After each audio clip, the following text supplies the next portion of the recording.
record, right? So, hi Charles. Hello, how you doing? Good, how are you? I'm alright. Kind of warm out here, right? Yeah? Well, I have a few questions to ask you. Okay. So, how did you become homeless? I became homeless. I became homeless due to the usage of my addiction to drugs. My drug of choice is crack cocaine. And what was your life like before you became homeless? Before I became homeless, I had a normal life. You know, I was family oriented. I had a job working for the city of Oakland. Actually, it was called East Bay Mud. I used to do normal things. I'd go to the beach, play basketball, hung out with my friends, went to concerts, went to the movies, things like that. Do you have children? Yeah, I have 2 daughters, 20 and 21. Do you get to see them at all? I haven't seen them in almost 10 years. And they live in Salt Lake City, Utah. Yeah, I went to the University of Utah before I came homeless and before I started using drugs.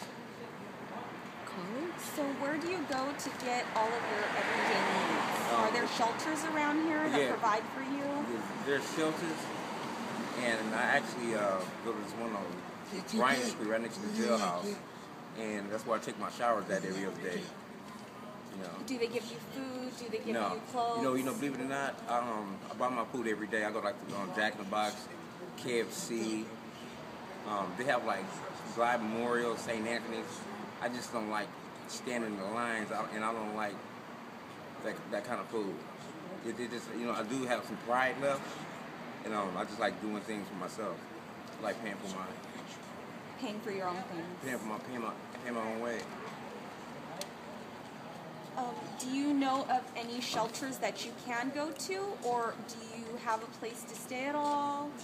There's shelters you could go to in the city, but there's so many homeless people. Yes. And that the shelters are kind of overcrowded. And I don't sleep on the streets or in doorways and anything like that.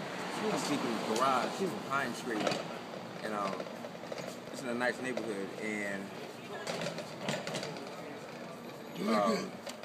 this old Chinese guy, he lets me stay there, and in return, I keep prostitutes, the Johns, the other drug addicts out of the parking lot, and I clean up for them, and I watch out for them. So it's a place to stay out of the rain. So you help out in order to have a place to stay. It's like a bed and breakfast.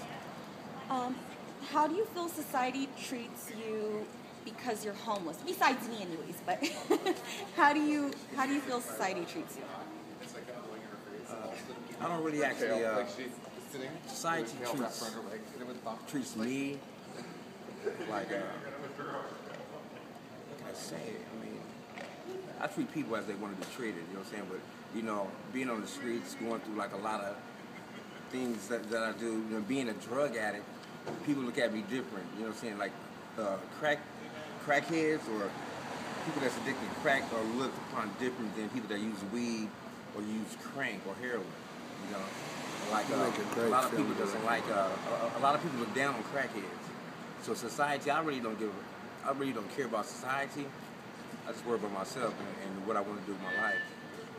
If I worry about what everybody think of me, I'll be dead somewhere. Have you ever stayed in a shelter before? I stayed in a shelter years ago. But I don't like shelters, you know what I'm saying? Because it's you have everybody needs their own place. Everybody needs their own place, and I don't like being around. I can't sleep in a room with a bunch of men. I can't do it, Plus, there's a lot of people, they don't clean. Even if not being on drugs and being homeless, I'm a clean person. I wash my clothes every day. I take a shower I try to every day. But other than that, I just can't. I don't like staying in shelters. You know what I'm saying? There's too much to deal with. Out here in this fucking jungle. This is a jungle out here. But it's a good thing I'm Tarzan. So. So what is your daily routine like? My daily routine, I'm sort of like a vampire. I sleep all day. Nobody knows nowhere to go. We're ready. I deal with shit like that. Anyway. Okay. But my daily routine, I wake up about 4 o'clock in the afternoon. I usually have a bike But recently, my bike was stolen by another drug addict. You know what I'm saying? Just recently, I just had 3 bikes stolen in 1 month. I think I'm being targeted by people that's really jealous. But I usually wake up like at 4 o'clock in the afternoon. I rob my bike. I usually save like $10 every night in order to get a wake up. And a wake up is what you call is when I wake up. I need a hit to get started. You know what I'm saying? Okay, so you need to take your crack in order to get your day started. Exactly. I'm not. What really, happens if you don't have it on hand? I just do without. I do So without. you go through withdrawals. No, I don't go through withdrawals. I go through a psychosis. It's like, you know, I yearn for it. You know, and it's like it's becoming not only a mental obsession, it's becoming a physical obsession too. But it's getting to the point where I gotta say this. It's getting to the point now. The coke, it enhances my ability to, like, you know what I'm saying, have sex. But in the process, it decreases your potential to, like, you know, like to, you know what I'm saying, like to an erection.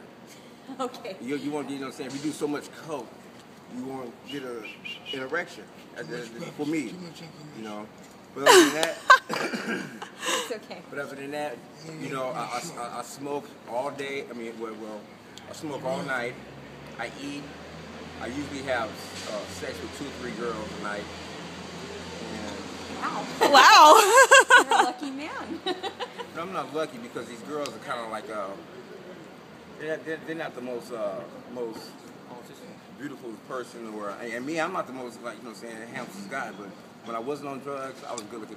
I was gonna say nigga, but I was a good looking dude. You know what I'm saying? But now, see, I'm getting to the point where I'm getting too old, and because of my wife. But anyway, but I smoke all night, do drugs, hustle. My hustle was I sell passes in the Century and Mitchell Brothers. I run to get drugs for Different girls? no, for different guys. Oh. But I'm totally heterosexual. See, Oh, okay. see, the Tenderloin only consists of 2 things: drugs and sex. But other than that, that's what I do all night. And now, when it comes to shelters and you getting the things that you need, what could, you know, the state do, the government do to help you with those things? You know, something I don't depend on the state or the government. You know, I don't even get GA. GA is what the city gives you for like, you know, it's like $300 a month. It's called general assistance, and like I don't have the patience. Excuse me, I don't have the patience to go down there, sweep up, and do all that kind of shit. I just don't have the patience to do that. You know what I'm saying? Because, like, you know what I'm saying, I like the hustle. I gotta have a hit every other like 10 minutes, or, you know what I'm saying. And this area became my comfort zone. So I don't want to go down by Market Street or Mission Street. I don't want to go down there and just, you know. So overall, you would say that you're pretty satisfied with the way everything is as it is? No, I'm dissatisfied because I'm dissatisfied, you know. Due to the process of me, over the course of the years, me doing drugs, smoking crack, I done lost a lot. I done lost teeth. I done lost my baby toe. I done lost family members. Didn't even go to the funeral, and I done lost a lot. You know? And I had to pay a high price for a low cost of living. The high price for my family. Well, I want to thank you very much for, you know, giving me that information. Yeah. My turn. My turn. Okay, Wait, your can I turn, ask your a really turn. quick question? Yeah. What did you go to Wait, college wait. for? Oh, you got more to say. Okay, wait until this rolls by.